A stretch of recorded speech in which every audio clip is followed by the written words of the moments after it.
उत्तराखंड में गर्मियां शुरू होते ही बिजली संकट मंडराने लगता है, लेकिन इस साल बिजली संकट जो है हर साल के कंपैरिजन में सबसे ज़्यादा देखा जा रहा है। ऐसा प्रदेश जिसे ऊर्जा प्रदेश के नाम से भी जाना जाता है, उस प्रदेश में लोगों को बिजली के संकट से जूझना पड़ रहा है। आपको बता दें कि प्रतिदिन ग्रामीण क्षेत्रों में 4 से 5 घंटे की बिजली की कटौती की जा रही है और शहरी क्षेत्रों में 3 से 4 घंटों की, जिससे कि यहाँ के आम लोग जो हैं, आमजन जो हैं, उन्हें मुसीबत का सामना करना पड़ रहा है, उन्हें परेशानियों से जूझना पड़ रहा है। देखिए, इस बार उत्तराखंड में बिजली संकट जो है वो हर साल से अगर हम कंपेयर करें तो सबसे ज़्यादा देखा जा रहा है। इस पर आप क्या कहना चाहेंगे? देखिए, गर्मियों का समय है। गर्मियों में बिजली खपत वैसे भी ज़्यादा हो जाती है, क्योंकि मोस्टली अब क्या हो गया, देहरादून वातावरण यहाँ का भी गर्मी वाला हो गया काफ़ी। पहले क्या था, कूलरों से काम चल जाता था। अब लगभग सभी जगह एसी लगे हुए हैं। बड़ी बड़ी इंडस्ट्री आ चुकी हैं यहाँ पर। तो कहीं ना कहीं बिजली की खपत जो 15 मिलियन यूनिट्स का जो रिक्वायरमेंट है, वो 5 मिलियन यूनिट्स पर रुक रहा है। लेकिन सरकार उसके लिए प्रयास कर रही है कि किसी प्रकार से इसको बहाल किया जाए, क्योंकि शहरी क्षेत्र में जिस प्रकार से औद्योगिक गति बढ़ी है, औद्योगिक जो धंधे हैं उनके लिए बिजली ही सबसे महत्वपूर्ण है।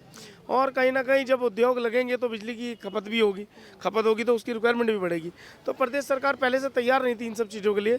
अब यह है कि कर रही है, प्रयास कर रही है, और प्रयासों में यह है कि उसका उपभोग बढ़ाया जाएगा और बाह्य प्रदेशों से, जहाँ बिजली प्रदेश हैं, वहाँ से यूनिट मंगाई जाएगी। देखिए, शुक्रवार को मुख्यमंत्री जी ने जब यूपीसीएल कर्मचारियों से जब बात करी या पूछा कि क्यों इसके लिए कोई कदम नहीं उठाए जा रहे हैं, तो उनके पास कोई जवाब नहीं था। तो क्या आप मानते हैं कि यूपीसीएल वालों की इसके पीछे गलती है या फिर अन्य कारण है? देखिए, गलती नहीं, मैं बताऊं आपको, ब्यूरोक्रेसी यहाँ पर सरकार पर हावी रही है सदैव।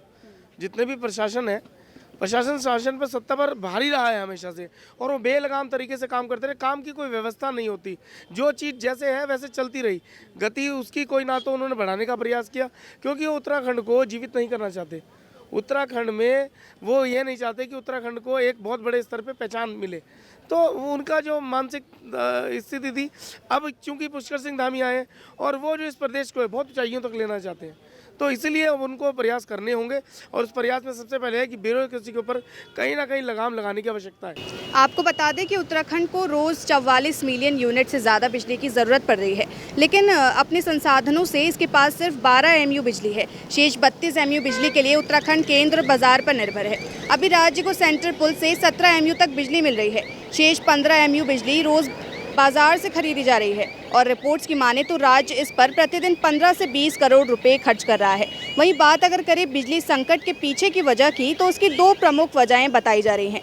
पहली वजह तो ये कि पिछले 5 साल में इस साल मार्च व अप्रैल के महीने में सबसे ज़्यादा बिजली की डिमांड रिकॉर्ड हुई है, और दूसरी वजह ये बताई जा रही है कि गैस व कोयला आधारित प्लांट बंद होने की वजह से बाजार में बिजली की किल्लत हो गई है। वहीं नेशनल एक्सचेंज से 12 रुपये प्रति यूनिट के हिसाब से बिजली बिक रही है। बावजूद इसके उत्तराखंड सहित सभी राज्यों को पूरी बिजली नहीं मिल पा रही है।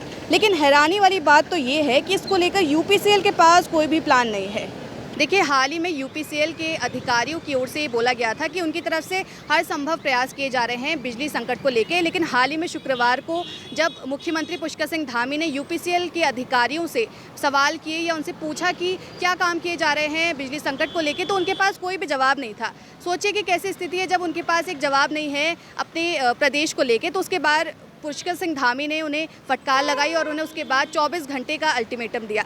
उसके साथ ही मीडिया से बात करते हुए पुष्कर सिंह धामी ने ये भी कहा कि अगर इसके लिए अगर हमें केंद्रीय सरकार की मदद की ज़रूरत पड़ेगी तो हम उनसे भी ज़रूर बात। अब देखिए, पिछले कुछ दिनों से जिस प्रकार का एक संकट जैसा पैदा हुआ है, वो हमारे लिए चिंता का विषय है। और हमारा काम है कि सभी जो हमारे उपभोक्ता हैं, चाहे वो हमारे सामान्य घरों में उपयोग में आने वाली बिजली है या उद्योगों में आने वाली, सभी को ठीक प्रकार से बिजली मिलती रहे, ठीक प्रकार से सप्लाई होती रहे, उसको लेकर हमने कहा है कि जल्दी से जल्दी व्यवस्था ठीक करें और अगले 24 घंटे में जो क्राइसिस मैनेजमेंट है, उस क्राइसिस का मैनेजमेंट करें। उसके लिए और भी कोई अगर हमें बात करने की आवश्यकता है, भारत सरकार से बात करने की ज़रूरत है, तो हम लोग उस पर भी बात करेंगे।